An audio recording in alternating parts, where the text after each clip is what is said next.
நியாயாதிபதி புஸ்தகம் 6ஆம் அதிகாரத்தில் முதல் வசனம் என்ன சொல்லுதுன்னா, பின்னும் இஸ்ரவேல் புத்திரர்கள் கர்த்தருக்கு விரோதமான காரியங்களை செய்தபடினால் மீதியானவருடைய கையில் 7 வருடம் விற்று போட்டார் என்று சொல்லப்படுது.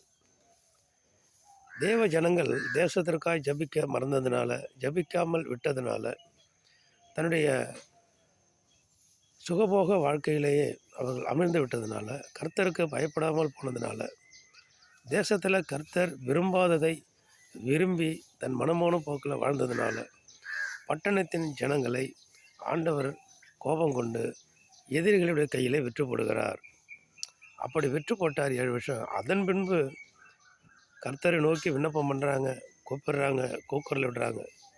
அதன் பிறகு தான் கிதியோன் என்கிற ஒருவரை எழுப்பி தேசத்தை, பட்டணத்தை அவர் ரட்சிக்க ஆயத்தமாகிறார். அப்படியாக இன்றைய நாட்களிலும் நடந்த சகல காரியங்களையும் நினைவு கூர்ந்து